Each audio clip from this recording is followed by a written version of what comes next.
we're paying people that don't exist. Don't forget, we just got here. This group just got here. But those people are on the bubble, as they say. Maybe they're going to be gone. Maybe they're not around. Maybe they have other jobs. Maybe they moved and they're not where they're supposed to be. A lot of things could have happened. I wouldn't say that Biden ran a very tight administration. They spent money like nobody's ever spent money before. Wasted money. The Green New Scam, all of the different things they spent money on. And you've seen that. You've seen that with some of the things that I read in speeches. I read them and people can't believe when I read them. 20 million here, 30 million here for, a little educational course on something. Circumcision, right? Circumcision. $20 million to inform the people of such and such a country on other things and other things other than that. So, those people are, right now we're trying to find out who those people are that haven't responded. Now there'll be some agencies, like Marco has people within state that are right now doing very classified, very confidential work, and we understand that. We've talked and, we're being a little more surgical. And Marco's doing a lot of things that and some of the signatures, we're going to be going to them. We're going to be talking about it today. We're going to ask them to do their own dirge. In other words, they'll look in their group and I spoke with Lee Zeldin, and he thinks he's going to be cutting 65% or so of the people from environmental. And we're going to speed up the process too at the same time. Get a lot of people that weren't doing their job, they were just obstructionists, and a lot of people that didn't exist, I guess. We found a lot of empty spots and the people weren't there. They didn't exist. I think education is going to be one of those. And you go around Washington, you see all these buildings in the Department of Education. We want to move education back to the states where it belongs. Iowa should have education. Indiana should run their own education.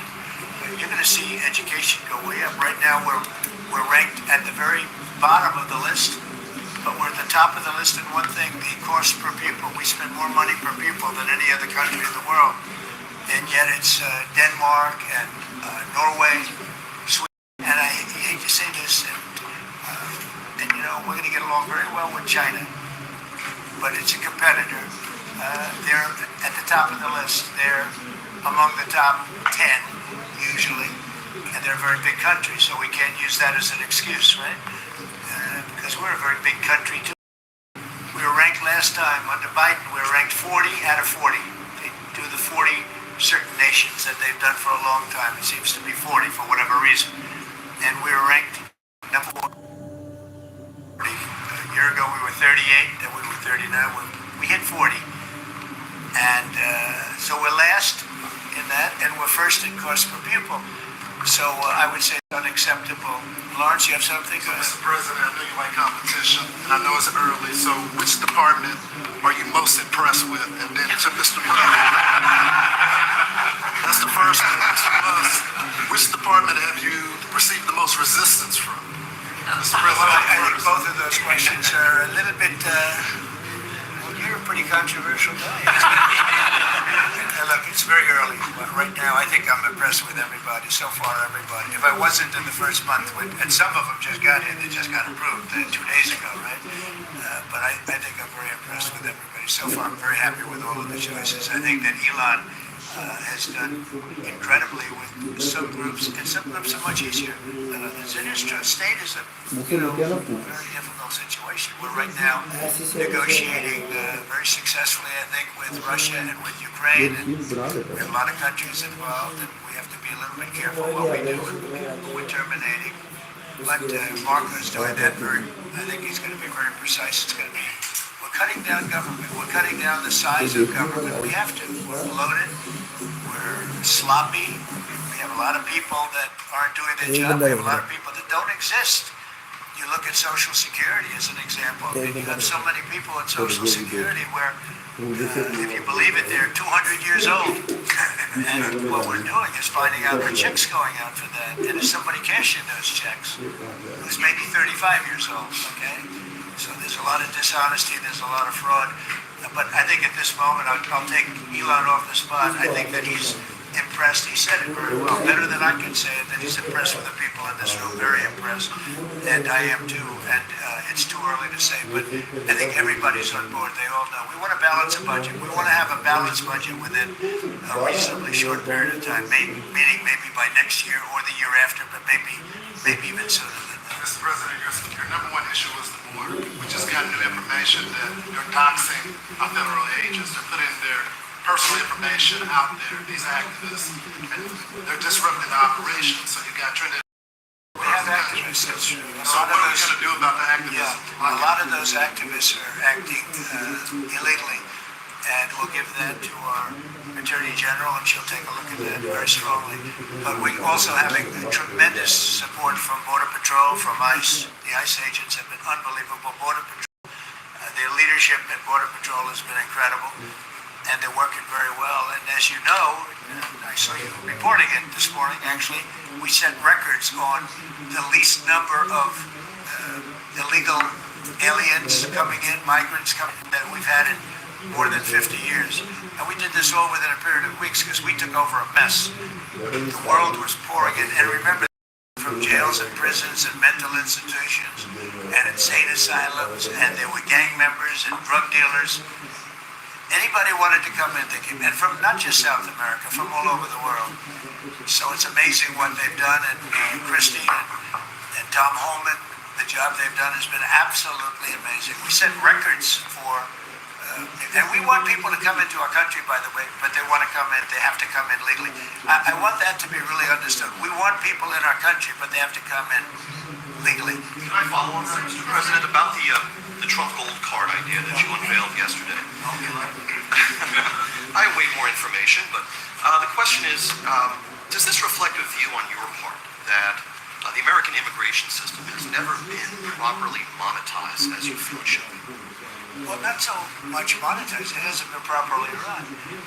I get calls from, as an example, companies where they want to hire the number one student in the school. The person comes from India, China, Japan, lots of different places, and they go to Harvard, the Wharton School of Finance, they go to Yale, they go to all great schools, and they graduate number one in their class, and they're made job offers, but the offer is immediately rescinded because you have no idea whether or not that person can stay in the country. I want to be able to have that person stay in the country.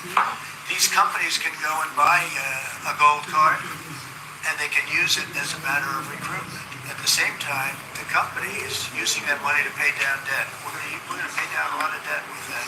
And I think the gold card is going to be used by, not only for that, I mean, it'll be used by companies. I mean, I could see Apple. I've spoken with Tim Cook, and by the way, he's going to make a $500 billion investment in the country only because of the results of the election. And I think because of tariffs, he's going to want to be in the country because of tariffs. Because if you're in the country, there is no tariff. If you're out of the country, you got to pay tariffs. And it's going to be a great investment, I think, that he's making. I know it's going to be a great investment, but we have to be able to get people in the country, and we want people that are productive people. And I will tell you, the people that can pay $5 million, they're going to create jobs. They're going to spend a lot of money on jobs. They're going to have to pay taxes on that too. So they're going to be hiring people. They're going to be bringing people in and companies in.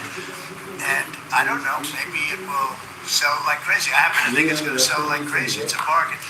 But we'll know fairly soon. I think Howard and Scott, a few of you really are responsible for it. But Howard, if you want to discuss that for a couple of minutes, I think I'd like to have you. I think it's going to be a very successful program. This is commerce. So the EB-5 program, which has been around for many years, had investment of $1 million into projects in America. And those projects were often suspect, they didn't really work out, there wasn't any oversight of it. And so for $1 million investment, you got a visa, and then you came into the country and ended up with a green card. So it was poorly overseen, poorly executed. Then you had a border open where millions of people came in. So the idea is we will have a proper business. We will modify the EB-5 agreement. Christy and I are working on it together. For $5 million, they'll get a license from the Department of Commerce. and they'll make a proper investment on the EB5, right? And we think Scott and I will design the EB5 investment model because Scott and I are the best people together to do that. So this is joint. This is exactly the Trump administration. We all work together. We work it out to be the best. And if we sell, just remember, 200,000. There's a line for EB5 of 250,000 right now. 200,000 of these gold green cards is $1 trillion to pay down our debt.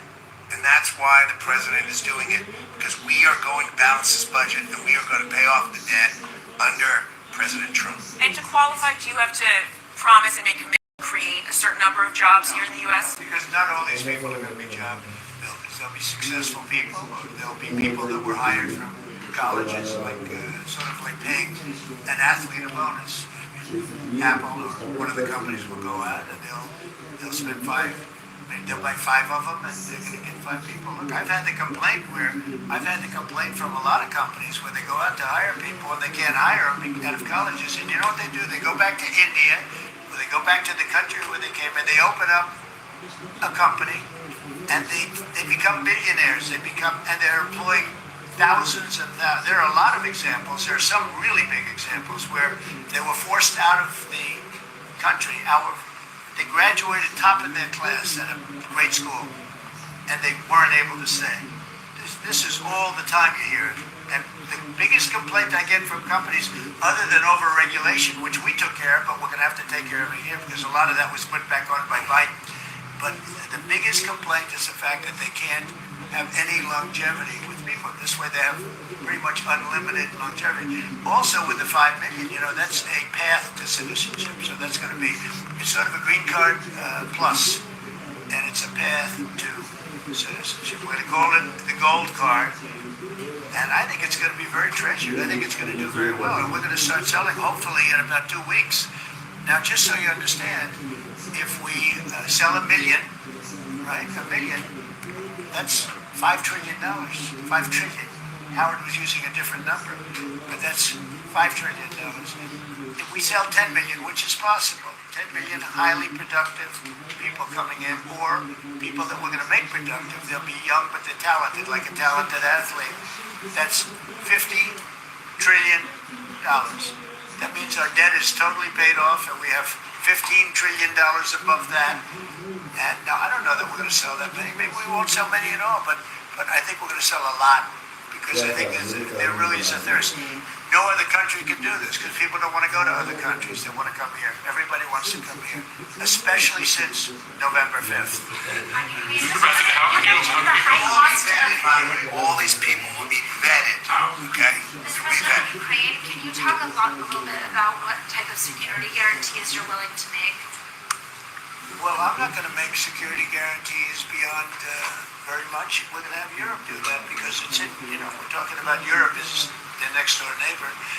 But we're going to make sure everything goes well. And as you know, we'll be we'll be really partnering with Ukraine in terms of rare earth. We very much need rare earth. They have great rare earth. We'll be working with Secretary Burgum and with Chris. We'll be working on that together.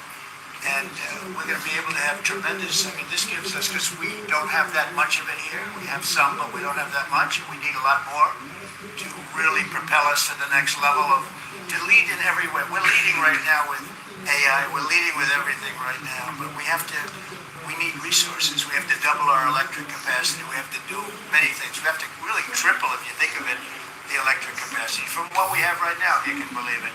So I just said this, the deal we're making gets us, it brings back the money that we spent, and we hope.